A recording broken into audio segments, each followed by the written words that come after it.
Welcome to 5 Minutes of Peace, a time for you to reflect, recharge, and renew.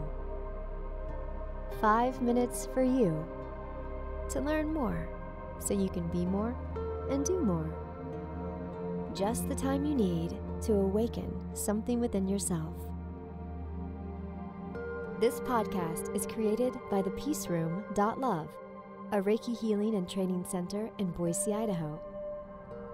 And so, with that, here is today's message for you. Today's book passage is from Your Life in Color, Empowering Your Soul with the Energy of Color by Dougall Fraser. Overview. Each chapter focuses on a new color, with coordinating activations for each. I suggest initially working with each color for around 7 days, but ultimately you should set the pace that feels best to you.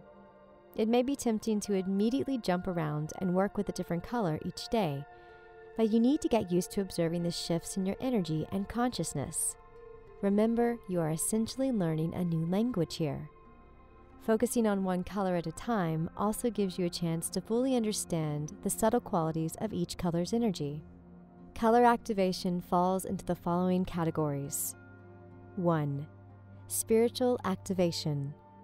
This activation involves meditation as well as exercises to clarify our intention and solidify your soul's connection to the color you're working with. 2. Universal activation, aka I spy with my intuitive eye. When I refer to I spy, I am talking about the popular children's game that helps pass the time during family road trips. When playing this type of game, you might say, I spy something orange, and then everyone would look around to spot that color in your surroundings. Universal activation involves the same concept of seeking out a specific color in your environment. But in this activation, you allow the universe to awaken your consciousness and self-adjust aspects of yourself through signs from specific colors.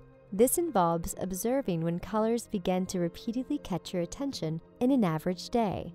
Once you learn to spot the signs, universal activation becomes a fun way to receive messages and guidance. The best part of all is you will be receiving messages from your own higher self, strengthening your intuitive muscles and telling you what you need to focus on in any given moment. In addition to the activations above, each chapter includes the following tools to help you utilize color. 3. Color affirmations.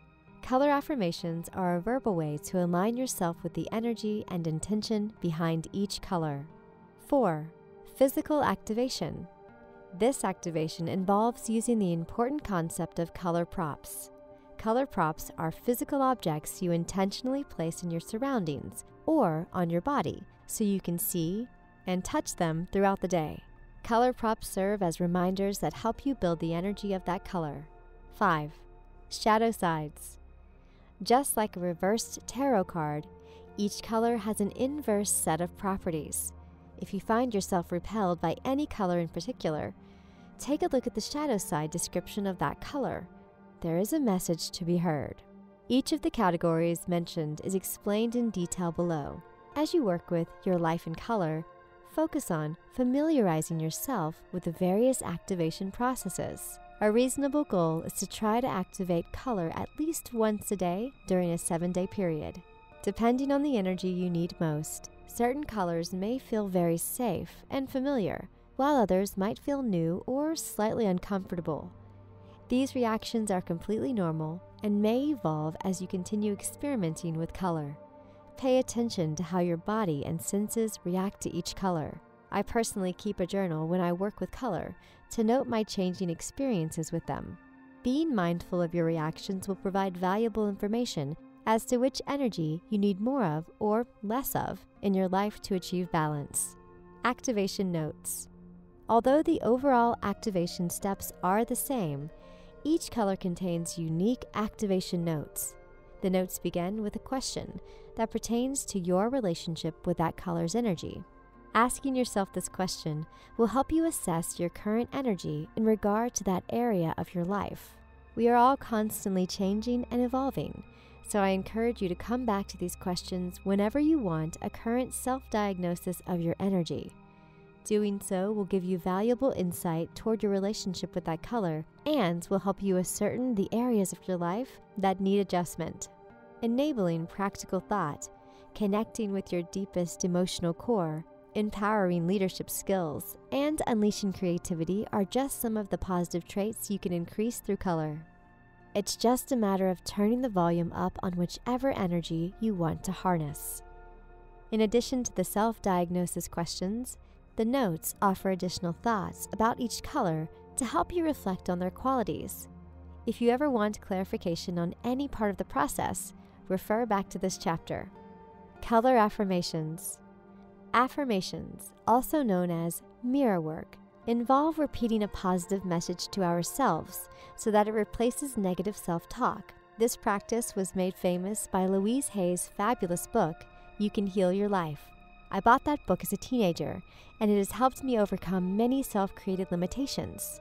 My twist on this idea is to use color affirmations, which involve repeating the intended energy behind the color you are working with. For instance, the color affirmation I suggest using with gold is, I am powerful and stand in my own light. Thank you for listening, and thank yourself for taking 5 minutes of peace. We are all connected on the path of love, service, and peace for ourselves and others. We're glad to be together with you on this path.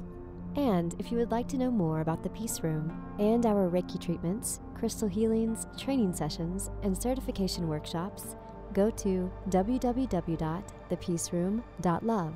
Join us here again whenever you need 5 minutes of peace.